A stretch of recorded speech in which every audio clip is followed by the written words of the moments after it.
about my story is that everyone is dead. There's been a huge disaster, and a country has disappeared, and everyone who lived there is dead. And the people who are speaking in the story are first-person accounts of people who didn't live there. It's called In Memoriam. The first section is called The Sisters. We remember them because they were our next-door neighbors for a year in the city. Marjorie and me used to play with the girls. We liked having foreigners for friends, especially twins with bright ginger hair and matched outfits. Did they look a sight? The father did something in an office, we don't know what. The girls were awful nice. We laughed and laughed, because once they came over for pudding, and they were surprised when we didn't have a custard. The mom got on well with Dad, who was at the house because of his office not needing him just then.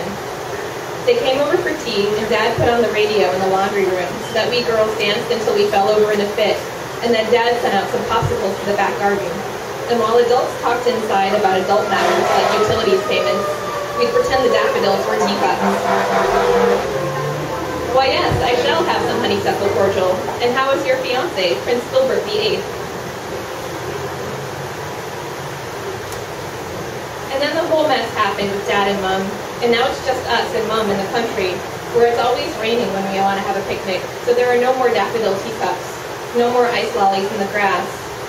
After the girls went back home with their mom, they said that they would send postcards, but we got only one a few weeks after they left. It said, "We wish your whole family was dead." And they both signed it, each in a different color of ink. We didn't reply.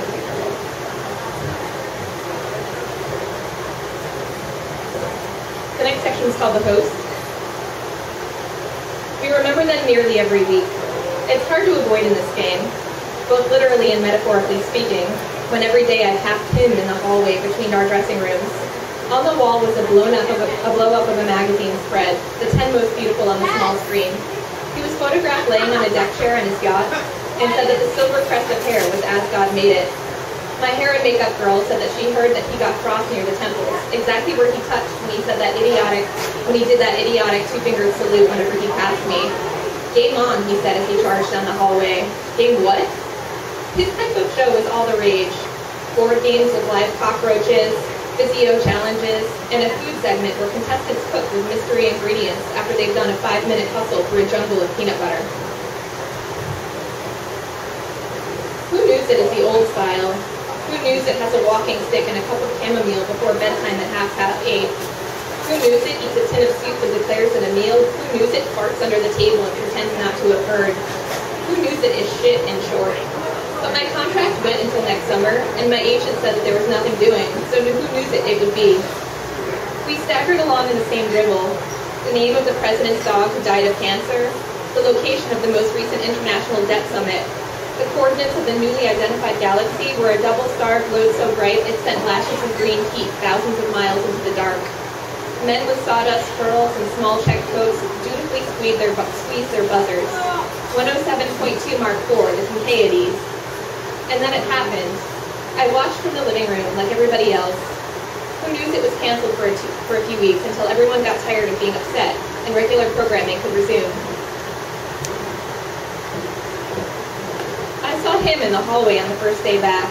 He was wearing the seed coat, stuck with thousands of tiny pieces of millet, and I knew it would be one of the bird episodes.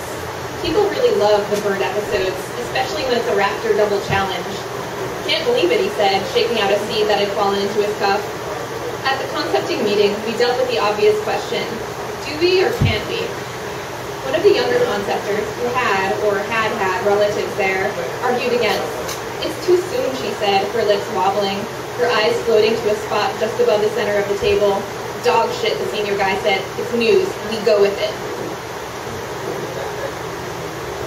I wore my serious suit, a muted dark gray, the same one I wore when the Secretary of Defense was assassinated in front of a department store. Now I stood in front of a question board that had only one category instead of the usual 7. "First question," I said. "What was their national bird?" "Grosgrain," a man named Chuck chucked in. "Twilbur," Shahoot shouted. "Varially, Kareem Kareem." And that's how we learned that we didn't know as much about them as we had thought. We increased the size of the kitty from 10,000 to 100, and then 100 to 1,000,000. The list of potential contestants quadrupled, and our our ratings did as well.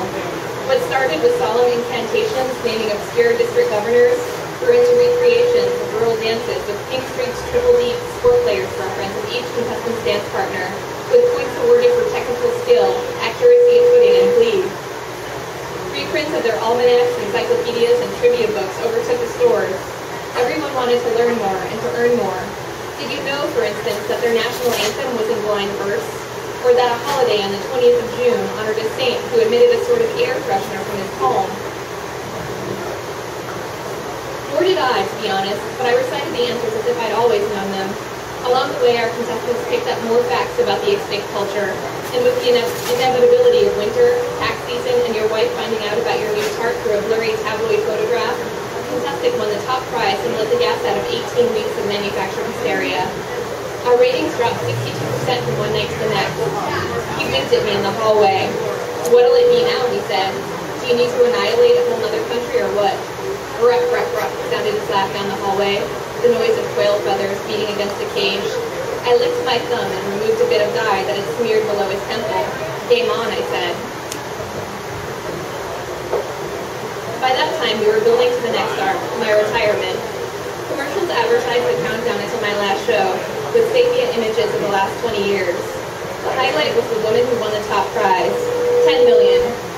You know the question, of course, and the look on her face when she said Briganthium, the shiver of not knowing moving from her pink lips to the outer recesses until I waited 2 beats to confirm that she was correct. But you can't know the smell that day. The audience of 6,000, so large you had to rent the stadium. The rank, peaty odor of unwashed bodies that waited in the 36-hour line. Cup tents for leagues, bottled water on sale for 20 times the normal price. Those faces you didn't see, but I'll never forget them. The knowing, the not knowing, the wide orbit of the answer, touching some but not others. The glow of fact as it dipped low onto the faces of these students of knowledge. The trickling sweat, the imploding misery at not being able to call out the solution they knew to be true. Thank you.